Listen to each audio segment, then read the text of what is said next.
নমস্কার বন্ধুরা, শুভ সকাল। আমার চ্যানেলে আপনাদেরকে স্বাগত। রোজকার মতন আবারও একটা ব্লগ নিয়ে আমি হাজির আপনাদের কাছে। তো আপনারা আমার সঙ্গে থাকুন, দেখতে থাকুন, পাশে থাকুন। তো সকাল প্রায় এখন অনেকটাই বাজে 10টা মতন। তো সকালে উঠে ফ্রেশ হয়ে আমাদের দুজনের খাওয়া হয়ে গেছে। ভুটুকে স্কুলে পাঠাচ্ছি না, যেহেতু 8 তারিখ থেকে পরীক্ষা। তো ও সকালে ঘি আলু সেদ্ধ ডিম সেদ্ধ ভাত খেয়েছে। তো দাদাভাইও খেয়ে গেছে, আমারও ব্রেকফাস্ট হয়ে গেছে। তো এবার রান্না বান্নার দিকে যাব আর ঘর বাড়ি পরিষ্কার করব।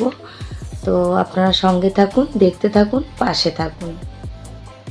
তো বন্ধুরা, এই যে দুধটাকে আমি একটু ছানা করে নিলাম। তো যেই দুধটা বাড়তি থাকে ছানা করে নিই।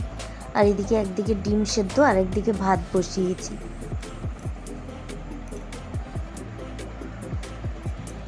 তো বন্ধুরা, এই যে এদিকে কচু আলুটা কেটে নিয়েছি। আজকে বড় বড় কচু আলু দিয়ে এই চিংড়ি মাছ দিয়ে ঝোল করব।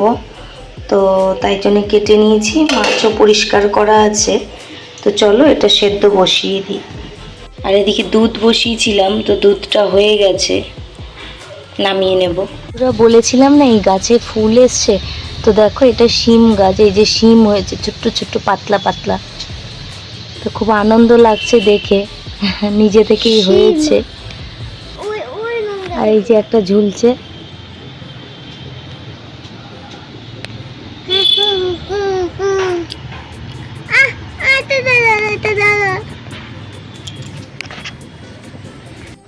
এইদিকে বন্ধুরা শাক হবে, তো সেই শাকটা কেটে ধুয়ে পরিষ্কার করা আছে, এবার কেটে নেব। তো বন্ধুরা, এদিকে কচু আলুটা ভালো মতন সেদ্ধ হয়ে গেছে, নামিয়ে নিচ্ছি। এবার এটাকে নুন হলুদ দিয়ে ভাজা করব। আর এদিকে এই যে শাকটাও সুন্দর করে কেটে নিয়েছি, আর একটু জলে ভিজিয়ে দিয়েছি, কারণ লাল শাকে প্রচুর ময়লা থাকে, মাটি থাকে। তো অনেকবার করে ধুতে হয়, তো সেই কারণে আরেকবার দিয়ে দিয়েছি। আরও 2-3 বার ধুয়ে তারপরে ভাজা করব। তো বন্ধুরা, এইদিকে গাটি কচু আর আলুটা নুন হলুদ দিয়ে ভেজে নিচ্ছি। তো ভাজার জন্য বসিয়ে দিয়েছি। আর এদিকে ভেন্ডি সেদ্ধটাও হয়ে গেছে। তো এবার এটা জল থেকে ছেঁকে নেব। তো এইদিকে চিংড়ি মাছে নুন হলুদ মাখিয়ে নিয়েছি আমি। আর এই যে কচু আলুটা ভাজা হয়ে গেছে। তো এবার এটা নামিয়ে নেব, এবার চিংড়ি মাছ ভাজা করে নেব। তো এইদিকে চিংড়ি মাছটা ভাজা করতে বসিয়ে দিয়েছি।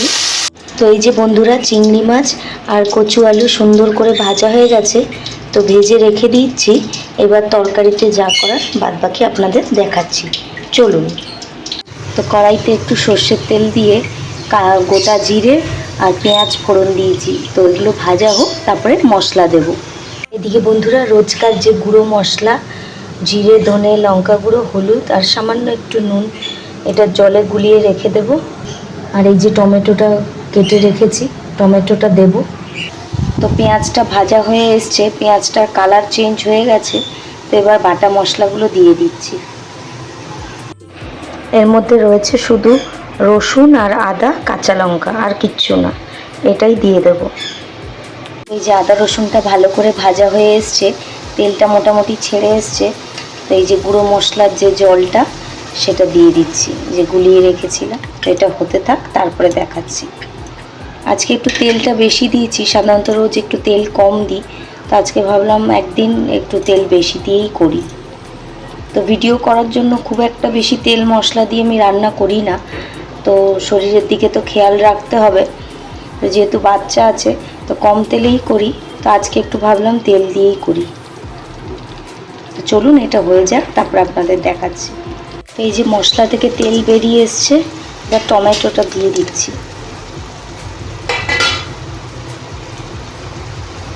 তো বন্ধুরা, এদিকে মশলাটা কষা হয়ে গেছে। তো এই যে মাঝখানে আমি টমেটো আর কাঁচা লঙ্কা অ্যাড করেছি, তো সেটা আর আপনাদের দেখানো হয়নি। তো এই মশলা থেকে তেলটা ছেড়ে এসছে, এবার দিয়ে দেবো চিংড়ি মাছ, ভেজে রাখা চিংড়ি মাছ দিয়ে আর একটু কষাবো। এই যে বন্ধুরা, চিংড়ি মাছটা দিয়ে দিচ্ছি। এবার এটা ভালো করে নেড়ে চেড়ে একটু কষিয়ে নেব, নিয়ে জল দেব, তারপরে দেব কচু আলু। তো বন্ধুরা, এদিকে আরেকটা কড়াইতে সর্ষের তেল দিয়ে পেঁয়াজ দিয়েছি। তো পেঁয়াজটা হালকা ভাজা হয়ে গেলে দিয়ে দেবো কেটে রাখা শাক। তো শাকটা ভাজা করে নেব। তো বন্ধুরা, এই যে চিংড়ি মাছটা ভালো করে কষা হয়ে গেছে। তো তেলটা উপরে বেরিয়ে এসছে। তো এবার কচু আলুটা দিয়ে একটু নেড়ে তারপরে জল দিয়ে দেবো। তো বন্ধুরা এই যে সব কিছু দিয়ে দিয়েছি, তো একটু হালকা ভালো করে কষিয়ে নিয়ে জল দিয়ে দেবো। তো শাকের জন্য পেঁয়াজটা ভাজা হয়ে গেছে, তো এবার শাকগুলো দিয়ে দেব। এই যে শাকটা দিয়ে দিয়েছি, শাকটা দিয়ে নেড়ে নিচ্ছি। একটু জল জল বেরোলে তারপরে দেব নুন হলুদ। তো বন্ধুরা শাকটা এবার একটু জল বেরিয়েছে, তো দিয়ে দিয়েছি নুন হলুদ, আর নুন হলুদটা দিয়ে ভালো করে নেড়ে নেব।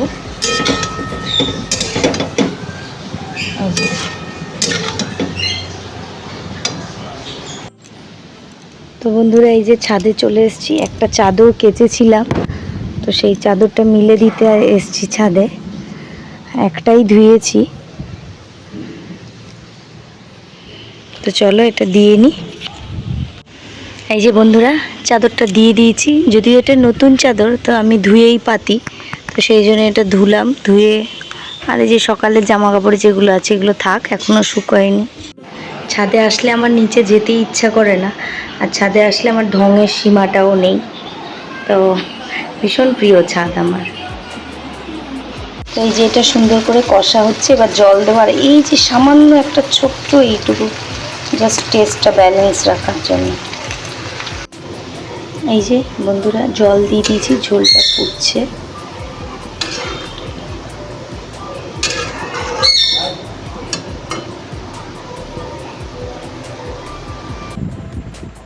তো বন্ধুরা এদিকে শাকটা একবার ভেজে নামিয়ে নিয়েছি, ওপরে বড়িগুলো রেখেছি, তো আরেকবার করব, তাই সর্ষের তেল আর পোস্ত দিয়েছি।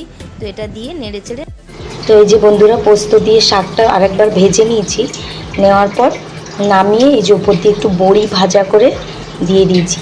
আর আপনারা তো জানেন আমার মাসির বড়ি কতটা টেস্টি, তো এই দিলেই ব্যাস কমপ্লিট। এই যে সবশেষে ভাত বসিয়ে দিয়েছি, শুধু ভাতটাই বাকি আছে, তো ভাতটা হয়ে গেলেই হয়ে যাবে আজকের মতন রান্না। তো বন্ধুরা আজকে দুপুরের মেনুতে রয়েছে ভেন্ডি সেদ্ধ, তো নুন দিয়ে দিয়েছি একেবারে, আর এই যে পোস্ত বড়ি দিয়ে শাক, লাল শাকের ভাজা, আর কচু আলু দিয়ে চিংড়ি মাছের ঝোল, আর তার সাথে রয়েছে গরম গরম ভাত। তো এইটা দিয়েই আজকে মোটামুটি দুপুরের লাঞ্চটা কমপ্লিট হবে। তো চলো লাঞ্চটা কমপ্লিট করে নিই। বন্ধুরা সব থেকে আমার কাছে কষ্টের কাজ, তো এটাকে এখন সামলিয়ে তারপরে যাব স্নান করতে।